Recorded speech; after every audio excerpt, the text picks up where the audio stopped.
¿Me pones una empanada recién hechecita de queso? It's just before the lunchtime rush, and Juan Pablo Sanchez is checking in with one of his 12 employees. His family has owned the City Heights restaurant Super Cocina for 27 years. In just a few weeks, Sanchez has to be ready for a big change, the city's minimum wage increase. He isn't sure what to do to follow the law. We need to know what's going to happen so we can self-enforce it, so we can comply. We do not have the resources. We do not have the information.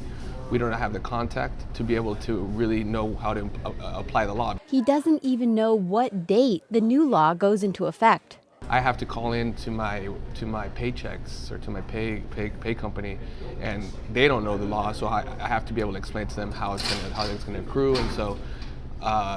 Yeah, and even my workers don't know. I'm telling them that their wages are going to increase. Super Cocina employees start at minimum wage, and then their pay rises after 6 months. They also get a week of paid vacation, but the new city law requires 5 paid sick days. So Sanchez is figuring that out as well. So far, he isn't getting any direction from the city. That's because the new law was only passed by voters a month ago, so city staff haven't had time to get the word out. And city leaders haven't decided how to enforce it. When the city council voted to raise the minimum wage 2 years ago, the first increase wasn't scheduled for 6 months.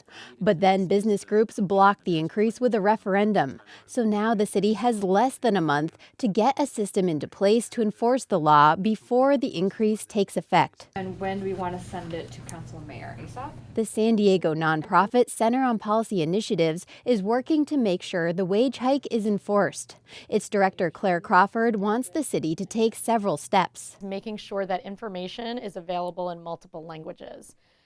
There are both employees and employers whose primary language is not English. Also fining employers who don't raise wages. Making sure when you have repeat offenders that the penalties are serious. Another major problem for a lot of employees is retaliation. So she hopes the city will have a strong penalty for that.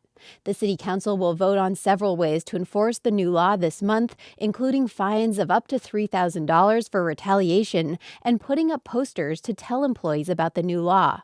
One question is whether the city will proactively look for lawbreakers or wait for complaints. Complaint-driven gets you so far, or if the city's aware of it, they can go and actually take a proactive approach to investigating if they're hearing that something is going on. I'm working McDonald's and Wendy's when I started in 2001. Roselva Gomez now works at Burger King and has been there for 2.5 years.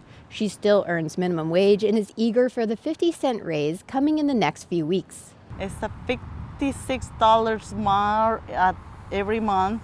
It's a good money to go buy some extra food or shoes or clothes. Gomez has 3 teenage sons who always seem to be hungry. Her husband fell off a roof on the job 3 years ago and now can't work. She says some of her coworkers don't know about their coming raises. She wants to report employers who aren't following the rules. But even now, when she's asked to work through her breaks, she doesn't know who to tell. It's not good, We work hard, and then I think we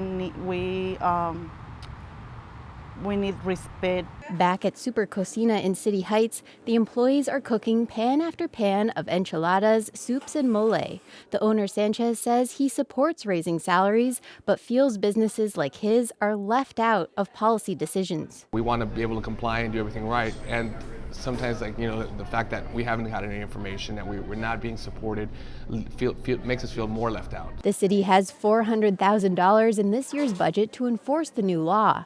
That will have to cover printing notices in multiple languages, setting up a complaint line, and hiring staff to be sure wages in San Diego do rise on schedule. Claire Trageser, KPBS News.